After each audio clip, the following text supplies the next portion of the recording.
Exacto. No sabemos. Mejor vamos con el de una vez. Y es que, como se los decía, ya el número de casos de hepatitis infantil aguda en el mundo llegó a 650 en 33 países. Eso informó la Organización Mundial de la Salud. Además de otros datos sobre esta enfermedad, 9 de los niños fallecieron, 38 necesitaron un trasplante de hígado y un 58% de los casos se han diagnosticado en Europa y Reino Unido, donde primero se reportó esta enfermedad el 5 de abril. Y es también pues el país con más contagios confirmados, con 222, seguido de Estados Unidos con 216, Japón con 31, España con 27 e Italia con 21. 3/4 partes de los casos se han dado en niños menores de 5 años. Sobre este tema que ha generado, como ya lo decíamos, mucha preocupación, sobre todo en los padres de familia, pues ya está aquí el doctor Carlos Aguirre, infectólogo pediatra del Centro Médico ABC. Por favor, doctor, pues pásale, estás en tu casa, en tu humilde hogar. ¿Cómo estamos? Bien, ¿ustedes? ¿Qué tal, doctor? Todos Buenos bien. días. Bienvenido. Qué gusto. ¿Nos vas a quitar la paz? ¿Nos la vas a dar? ¿Qué va a pasar? No, hay que estar tranquilos, todos tranquilas y tranquilos, porque es importante platicar que ahorita incrementaron los casos y los reportes de casos de niños con hepatitis aguda. Sin embargo, quiero señalar algo. Son casos que no se asocian a la hepatitis, ya la habíamos tenido desde muchos años. Claro. Pero estos casos no se relacionan a los virus normalmente que generan hepatitis, los que empiezan con letras, la A, B, C, D, E. Y estos virus, hay dos que son prevenibles por vacunación, el A y el B. Sin embargo, se descubrió que había otros virus que podían ser los causantes. Y digo pudieran porque no tenemos la certeza de qué es el agente causal de estos cuadros de estas hepatitis. Por desgracia, como tú ya lo comentaste, tenemos pacientes que han muerto y hay pacientes que han requerido trasplante hepático. Sin embargo, la mayoría de ellos les va muy bien. O sea, ¿cuál es el tema? ¿Cuál es lo que tenemos que hacer y cuál es el mensaje que tenemos que enviar a las mamás, a los papás? Porque esta enfermedad afecta a los niños específicamente. No hay reportes en adultos. Okay. Y la edad que comprende es entre el mes de edad y los 16 años, con el pico máximo, los 2 años, es los mayor casos que hemos tenido a nivel mundial. Entonces, ¿qué es lo que hay que hacer? Es identifica los síntomas y acude con el pediatra para que recibas una atención oportuna. Entonces, ¿cuáles serían los datos yo que le diría a las mamás o los papás que tengan que tener en cuenta? Uno, que tengan una diarrea, vómito o cansancio en la niña o el niño, que ya duró 2 o 3 meses, que el pediatra ya le dio tratamiento y que le digas, oye Carlos, no está funcionando y esto no me parece raro. Entonces, ¿cómo podemos hacer el diagnóstico de hepatitis? Tenemos que hacer una muestra de sangre, tomar una muestra de un piquete en la vena, mandarla a analizar y vamos a ver una elevación de unas enzimas que se llaman transaminasas, que son unas enzimas que me indican inflamación del hígado. Si yo no tengo elevación del hígado, no hay hepatitis, o sea, no hay opción. Ya no tengo que andar buscando. Pero si no tengo hepatitis, entonces tengo que buscar algunas otras cosas porque la niña o el niño tiene esos síntomas, ¿no? Claro. Como cansancio, como diarrea. Y ahorita en esta época que hace mucho calor, entonces hay otras bacterias, otros virus que empiezan a emerger. Pues uno a veces se le antoja una fruta ahí de la calle, unas papitas y viene una diarrea, entonces pensamos, no, de nuevo tenemos cuadros de una hepatitis. Entonces, si esto es persistente y los vemos como que no están evolucionando normal, es un dato de alerta para que lo tomemos. Se menciona mucho la coloración amarilla. Para que se dé una coloración amarilla solamente es en el 30% de los casos. O sea, es menos. No todos van a presentar una coloración amarilla. Heces blancas. Heces blancas y cambios como un refresco de cola en la orina. Eso es cuando ya hay algo que se llama que tenemos un patrón colestásico, es decir, que ya está muy inflamado el hígado. Entonces vamos a tener ese tipo de coloraciones. Entonces no quieran ver que el niño o la niña va a tener una coloración amarilla porque eso es incorrecto. Los síntomas es como si alguna vez les ha dado influenza, más o menos así empiezan los síntomas. Un cansancio tremendo. Un cansancio tremendo, puede haber fiebre, dolor en las articulaciones, diarrea, vómito. Entonces todas esas situaciones son muy importantes que las captemos. Ahora, ¿qué virus sí se han asociado a estos cuadros de hepatitis? Uno se llama adenovirus 41F, que es un virus que se transmite de vía respiratoria. Entonces, puede causar desde una gripa, neumonía, faringitis, sinusitis, o tenemos otro virus que se le ha achacado también al COVID, ¿no? O sea, como que han dicho, el COVID puede ser la causa también de este brote. Sin embargo, no hay una certeza, es decir, realmente el adenovirus es el causante de estos cuadros de hepatitis. ¿Por qué? Porque las lesiones que se han hecho en biopsias de niños que lamentablemente fallecieron, no se ha visto la lesión normal de adenovirus. O sea, los virus dejan como sus tatuajes cuando lesionan un virus, o un órgano, perdón. Entonces, no se ha visto su marquita. Entonces, estamos todavía desde el inicio. Se ha asociado mucho, en los últimos reportes ya esto va avanzando. Va muy rápido, ¿no? Entonces, se ha asociado de que esto probablemente tenga que ver con casos que no se habían reportado anteriormente. ¿Por qué? Porque estuvimos en confinamiento. Claro.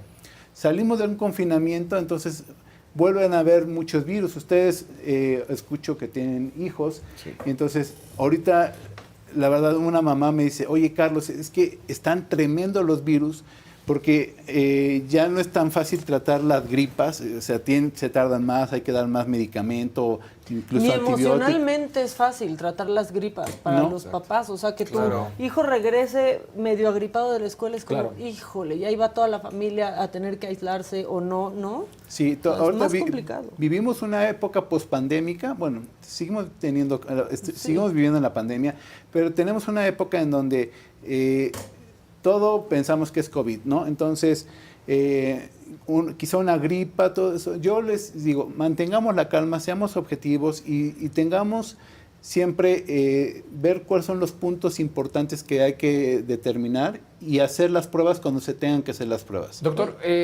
los casos que han empeorado, los niños que han fallecido, ¿se ha reportado algún tipo de patrón? O sea, de por qué ha sucedido estas situaciones y que han llegado a este elemento. Sí, el patrón normalmente son menores de 5 años y lo que tienen es que evolucionan como hilo de media, o sea, evolucionan muy rápido y es o sea, los síntomas que yo les comenté que van como paulatinos, estos en lugar de ser en 15 días, son prácticamente en una semana. Wow. Entonces pueden llegar a algo que cuando se determina la inflamación hepática, hay que determinar que no tengan algo que se llama falla hepática. Es decir, que el hígado ya no puede estar inflamado, pero cumplir sus funciones, y otra es estar inflamado y ya no funcionar. Entonces, eso es lo que les puede ocasionar la evolución tórpida. Si un hígado no funciona, las probabilidades, o sea, de que pueda requerir trasplante o fallecer, se van incrementando.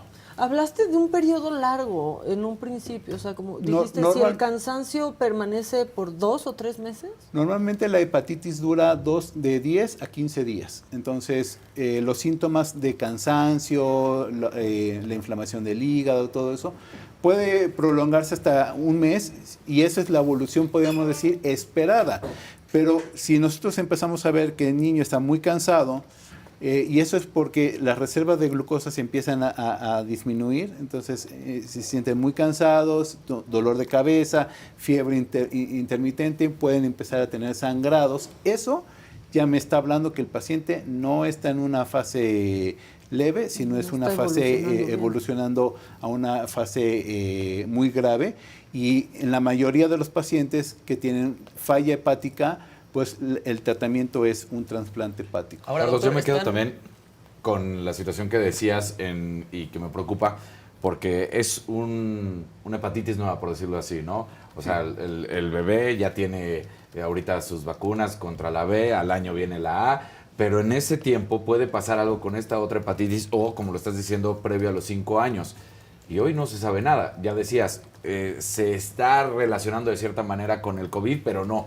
Pero puede ser que sí, ¿no? O sea, porque ahorita no se puede... O sea, no hay certezas no se puede de nada. Exacto, no. Están preguntando si hay manera de prevenirlo, pero al no saber por qué es lo que lo está ocasionando, pues tampoco hay forma de... Hay prevenciones generales. Eso siempre me lo preguntan, oye, ¿cómo puedo prevenir para que mi hija o mi hijo no se infecte? Siempre, todos los virus tienen prevenciones generales. Uno, debemos seguir utilizando el cubrebocas.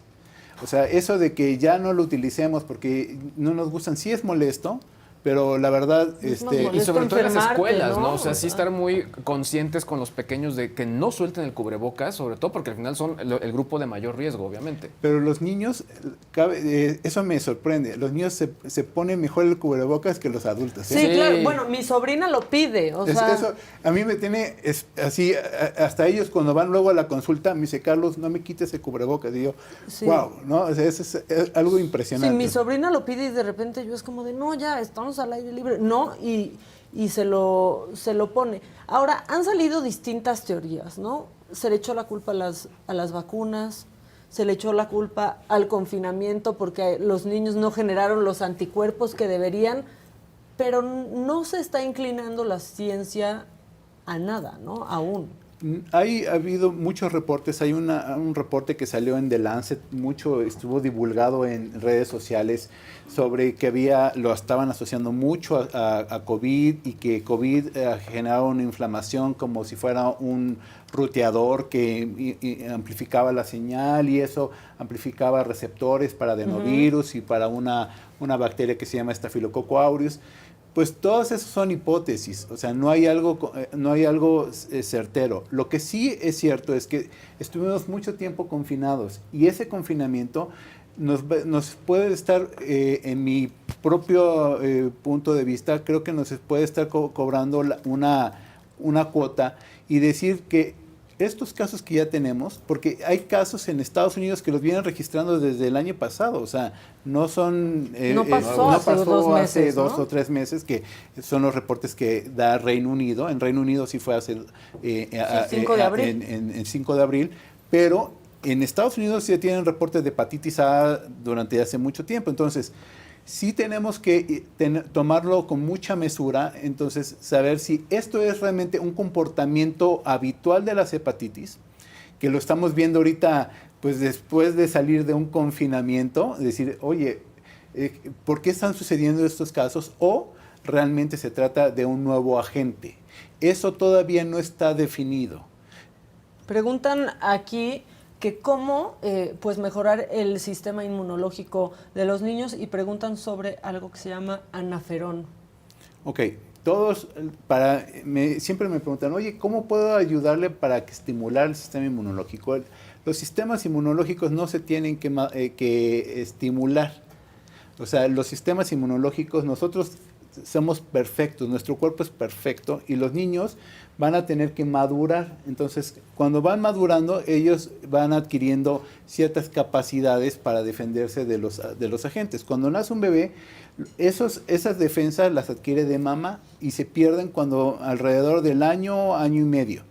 Y después de eso, por eso es tan importante vacunarlos y que se enfermen. O sea, aunque me van a decir, ¿cómo quieres que se enfermen? Sí, es necesario que se enfermen, que luchen, que adquieran sus propias energías. Mugrita, ¿no? Decir un punto fundamental y que hay una corriente ahorita muy fuerte y que tomó todavía más fuerza durante el confinamiento, los antivacunas. Creo que también eso es un momento que está causando, porque no habíamos visto con tal fortaleza este movimiento y que ahorita se ha resistido tanto a las vacunas que pues a su vez ha creado ya una ola en cuanto a lo que debería de ser la resistencia contra ciertos virus, ¿no? Claro. Las vacunas, gracias a las vacunas, podemos estar nosotros platicando. Si estuviéramos en una era sin vacunas, ya seríamos nosotros como los grandes tatashkas, así ancianos, y pues todos estamos muy jóvenes todavía. Todavía. Entonces, pero la etapa en donde máxima que podemos crecer es hasta 85 años, es la edad promedio de un mexicano, entonces, de esperanza de vida, perdón, gracias. Entonces, eso es bien importante, que gracias a las vacunas se puede hacer eso. Entonces, las vacunas no solamente es, lo ven como un negocio y que están introduciendo cosas. Y en verdad, había cada discurso contra las vacunas que decías, oye, no tiene ningún fundamento científico lo que tú estás comentando, pero esto sí nos trajo problemas de disminución de vacunaciones. Entonces tuvimos brotes, no sé si estuvo como muy opaco. Cuando empezó realmente COVID, había un brote en la Ciudad de México por sarampión. Claro, que estaba regresando. Porque no se vacunó a las personas, porque dijeron, no, pues ya sarampión ya no hay. Claro que va a volver sarampión. Ahorita estamos viendo lo de la viruela del mono, ¿no? Claro. Que bueno, que ya viruela... No puedo creer que estamos hablando de todo esto. No es lo mismo. Sí, qué pesadilla. Sí, ahorita me dicen, para mí esto es como mi Disneylandia. Sí, claro. Yo estoy fascinado. Oye, pues sí, Oye, pero y nosotros aterrados. ¿Estamos visibilizando más o normalmente estas nuevas variantes existían y para ustedes eran muy constantes? Pero nosotros que obviamente estuvimos con todo el tema del confinamiento nos estamos dando cuenta más, pues de una manera más evidente. tú le has dado al punto.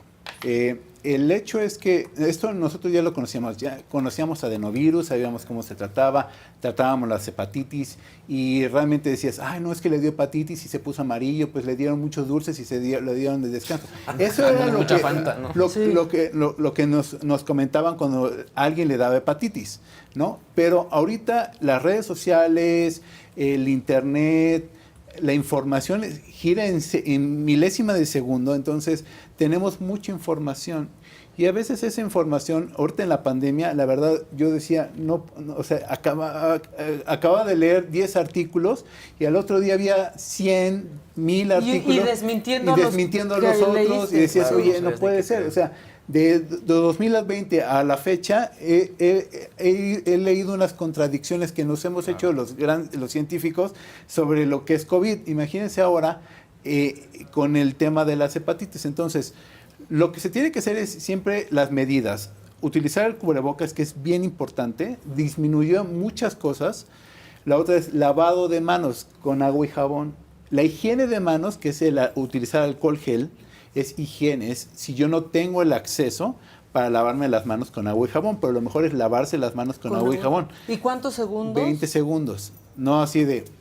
Sí, Ya, luego ¿no? también eso era una Decían que si lavadita. cantaban Claro, una que ni estrofa jabón, de que una se rola de roba. Celina. Las Ahora, mañanitas. una pregunta. Las mañanitas. ¿Es la misma vida del virus, la mutación, la que está haciendo estos cambios o la ciencia con la tecnología que han avanzado y estamos descubriendo a estos virus que ya existían? Estos virus, gracias al COVID, eso es algo que hay que agradecerle, tenemos una prueba que es muy fácil, que es la PCR. Cuando empezó lo del COVID, se han de acordar que para que te entregaran una prueba de hisopado eran 3-4 días en promedio Sí, era para una poder saber pesadilla. si tenías. Entonces te tenías que quedar esperando, rezándole a tus dioses a ver que no te diera, que no fuera positivo. Bueno, y cuando ya te podías hacer una prueba en cualquier hospital, porque Sí. eso tampoco fue de inmediato. Sí, ¿no? fue muy Y complejo. eran carísimas al principio. Eran Sí. carísimas, llegaban a... 5,000. No, llegaron a hasta comer hasta 16,000 10. pesos. Sí, Sí. yo a mí me... 10,000 pesos. Sí, la más cara 10,000 pesos Wow. de un paciente Qué que insulto. se la hizo. Pero bueno, eso lo que hicieron es que generó una tecnología impresionante en donde tenemos ya pruebas de COVID en 20 minutos. Sí. ¿No? O sea, pruebas de PCR en 20 minutos. Un tema de biología molecular que ha crecido impresionantemente y esto es gracias a los virus. Las pandemias, la pandemia de influenza, que fue en el 2018, la pandemia del pez, ha generado grande reconocimiento científico. Entonces, ahorita tenemos ya formas de reconocer si el virus está en el hígado, si el virus está en la sangre, si el virus está en las heces, está en el cerebro, todo eso en cuestión de 1 hora. Es impresionante cómo hemos avanzado y eso es gracias a los mismos microorganismos que nos han enseñado a cómo poderlos combatir. Doctor, ahora están preguntando en el chat por el tema del contagio. ¿Cómo se contagia y si los niños contagiados pueden contagiar a adultos? El tema es que si no se sabe cuál es el agente causal, las recomendaciones de contagio no se pueden documentar, pero vuelvo a lo mismo. ¿Qué es lo que hay que hacer? Es utilizar cubrebocas, lavado de manos y desinfectar frutas y verduras. ¿Qué es lo que sucede? Muchas veces, y cocer bien los alimentos. Cuando nosotros podemos adquirir una hepatitis A, y se adquiere principalmente por alimentos. Es una transmisión fecal-oral, es decir, yo tengo hepatitis A, evacúo, no me lavo bien las manos, entonces preparo una... Aquí está, perdón que le interrumpa, pero aquí está un dato que pues sí me llama la atención y sí, dice que muchos pues se van al baño con el teléfono. Y si se lavan las manos traen caca. y no los desinfectan. Sí. Es una realidad. Esa es una realidad y sí es muy... muy... Es lo más sucio que tenemos todos. Hay que desinfectarlo. Yo siempre tengo toallitas en el consultorio, ahí les pongo toallitas para limpiar. Sí, alcohol isopropílico. Exactamente, y es importante, pero hay que lavarse las manos porque es como se transmiten las infecciones. Y los niños normalmente tenemos que enseñarlos, porque los niños no son tontos, los niños son muy inteligentes y hay que decirles, ¿sabes qué? Oye, vale la pena que te laves las manos y lo hagas así. Y yo luego les hago examen ahí en el consultorio y la verdad, de lavado de manos. Wow, mejor que muchas personas, mejor que muchos infectólogos que hay en México. Oye, están preguntando aquí si esta vacuna de la hepatitis funciona contra la hepatitis aguda infantil. La vacuna de la hepatitis no funciona para este tema de los casos que hemos tenido de hepatitis, porque la vacuna de hepatitis es para la A.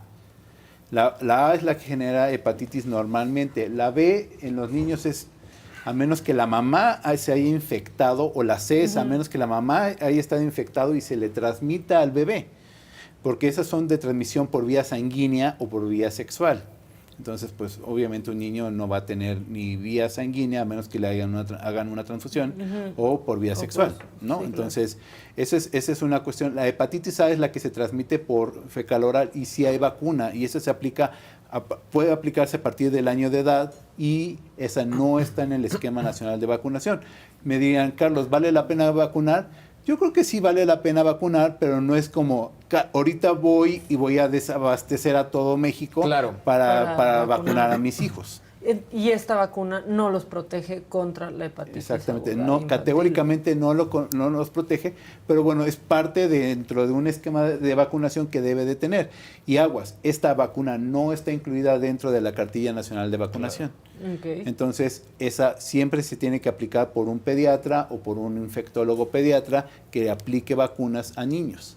Preguntan aquí, bueno, dicen, otra teoría son las fresas orgánicas. Dicen que esa podría ser la posible causa del brote de hepatitis A en Estados Unidos y en Canadá. En las fresas, vuelvo a lo mismo, la hepatitis A se puede transmitir por alimentos. Si yo no lavo bien o no desinfecto las fresas, me puedo infectar de eso o de otra cosa. Entonces, relacionarlo directamente a las fresas sí es como algo muy delicado y sí tenemos que tener como ser puntuales, que cualquier alimento puede transmitir la hepatitis A. Ahora, doctor, se dice que en una de esas podrían cancelar las clases, ¿no? Que los niños no fueran a la escuela para evitar contagios. ¿Usted qué opina de esto? ¿En qué momento sería viable, ¿no? Cancelar las clases para que los niños no se contagiaran? Creo que las clases no se deben de cancelar. Nosotros ya vimos el grave efecto que tuvo. Bueno, no lo hemos medido, pero sí yo veo el gran efecto que tuvo el confinamiento en los niños. En la salud y en la salud mental, salud mental, ¿no? De los sí. niños es impresionante. Ya parecían, perdón por la relación con changos, los papás ya no sabían qué hacer con los niños. Tenían home office y tenían acá al niño, decían, ya no puedo. O sea, fue una cuestión muy difícil. Y aunque no, era un descanso para las mamás. Y los niños tienen que interactuar, tienen que socializar. Parte de su desarrollo neurológico es la socialización. No, y eso mismo que tú decías, ¿no? El tema de subir las defensas también tiene que ver con convivir con otros pequeños de su edad. Claro. Para que obviamente, pues sí, o sea, yo recuerdo que el pediatra nos decía, a ver, una vez que entre el niño a la escuela, espera al menos 10 infecciones, o sea, porque va a suceder, o sea, igual es un decir, pero al final implica que las defensas tienen que subir por ese convivio también, ¿no? Exactamente, entonces el que nosotros volvamos a confinarnos para ver qué es lo que está sucediendo, vamos a tener más retraso y los niños, la verdad, ellos no se pueden poner a hacer una protesta y cerrar Reforma, ¿no? Pero sí la factura la vamos a pagar muy caro los papás y las mamás más adelante. Si seguimos cerrando. Entonces, lo que hay que hacer es lavarse bien las manos y cocinar bien los alimentos y lavar bien frutas y verduras. Y estar atentos, ¿no? ¿Sí? Más que nunca de la salud de sus hijos, de sus hijas, y a la menor alarma, ver al pediatra. Claro. Los pediatras son sus mejores amigos y van a saber decirle, ¿sabes qué? Esto no me está latiendo, vamos a hacer estudios. Y confiar en ellos, porque de pronto a veces vas con el doctor y es de, no, pero es que yo leí qué tal y no sé qué tanto, pues bueno, o sea, por eso ustedes se prepararon. Sí, es muy importante lo que tú comentas. Doctor Google, como nosotros le decimos, Sí, Lo más agobia, ¿no? A veces lo que te trae a una mamá o un papá muy estresado, entonces te tardas más en desestresarlo que en dar la consulta. Claro. Pues muy bien, doctor, te iba a decir, nos dejas con un poco de paz. La verdad es que sí, o sea, siempre los pediatras, no sé qué opines tú, como que alivianan un poco, por lo menos ya sabemos, ¿no? Tenemos el caminito más marcado de qué hacer. Carlos Aguirre, infectólogo pediatra del Centro ABC, muchas gracias, doc. Gracias a ustedes por permitirme contribuir con su brillante audiencia y por permitirme platicar en estos minutos con ustedes. Al contrario, disfruta tu momento. Vívelo. Ya me van a hacer famoso. Exactamente, tú disfrútalo. Este es tu programa y eres bienvenido. Muchas gracias. Cuando quieras. Y ahora, pues que Checo ya va a renovar y que por ¿cuántos años? 2 añitos más. Vamos a los deportes con el señor Daniel López Casarín.